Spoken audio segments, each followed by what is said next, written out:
There's a strange cruelty in the passage of time. The living speak of time as though it were a gift.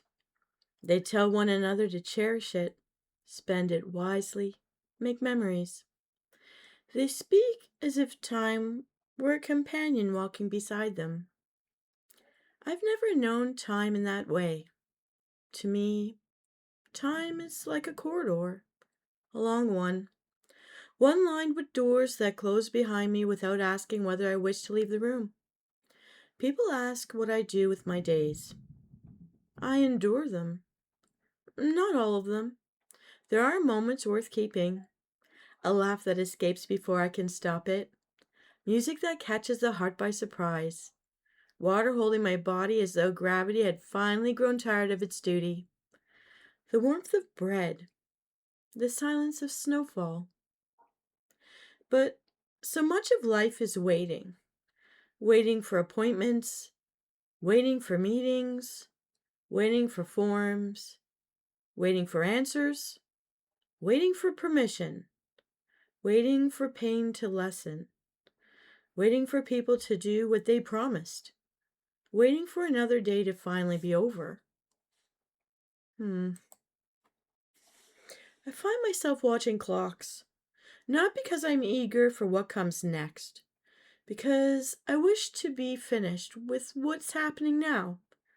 Only another hour, only 20 more minutes. Just finish this. The clock moves. The task ends. I gather my things, I leave, and for one fleeting breath there is relief. Then another thought follows close behind. That hour is gone. Not completed. It's gone. It belongs now to memory, whether it deserved it or not. No power in the world returns it. No spell, no blessing, no miracle. The irony is almost amusing. I count the minutes wishing them away, then mourn them once they obey. Perhaps that is the curse. Not mortality, not death, not even loneliness, but discovering that the things I most wish to hurry through become the substance from which my life is built. If enough unwanted days are stacked together, one morning you awaken and realize they become years. People tell me to live in the present. They do not understand. The present is often paperwork, conflict, noise, waiting rooms, being misunderstood, defending truths no one wishes to hear, explaining wounds people cannot see, repeating myself until words lose their meaning.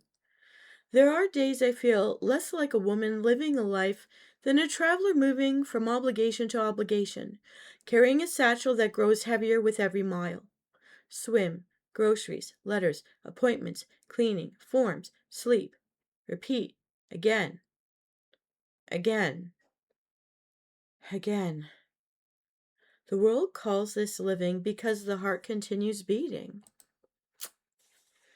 I'm not always convinced the two are the same. Sometimes while I swim, someone wanders into my path without looking. I get kicked. I get scratched. They brush against me as though I were an obstacle in their lane. It's a small thing, maybe, yet it feels strangely familiar. People crossing through the space I'm trying so desperately to claim as my own. I move aside. I always seem to move aside. I have to do the adjusting. Then I continue. Stroke after stroke, length after length. The water does not care where I've been, does not ask why I'm tired. It simply receives me for a little while before giving me back to the shore. I think often of the life I imagined. Not because I believe it still waits for me somewhere, but because ghosts deserve to be remembered. There was a woman who thought she would build a home full of laughter. There was a woman who imagined companionship would arrive and stay. There was a woman who believed kindness would eventually be met with kindness. I still know her. She's inside me. We simply no longer live in the same world. So I watch another clock. Finish another task, cross another obligation from another list, leave another room, close another door behind me, and somewhere, without fanfare or witness, another fragment of my life disappears into the distance. The corridor grows longer behind me, shorter ahead. I continue walking, because that's what the death knight does.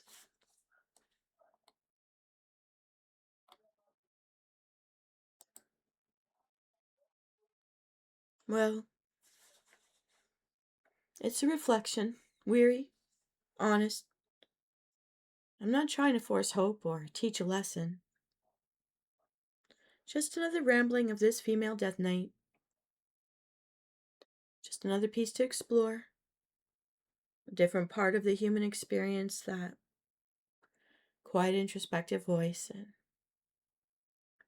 And Msoul, I hope you get a chance to fulfill your dreams and have the strength to surround yourself only with the people that help make it happen.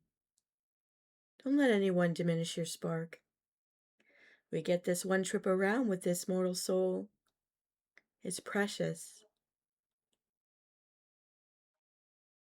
I hope you have a wonderful day out there. You deserve it. Give it to yourself. It's the best gift you can give yourself every day. Now. There's no time for later. Now. That's my wish for all of us. I'm Venus Callida. Take care out there, and I'll see you in our next adventure.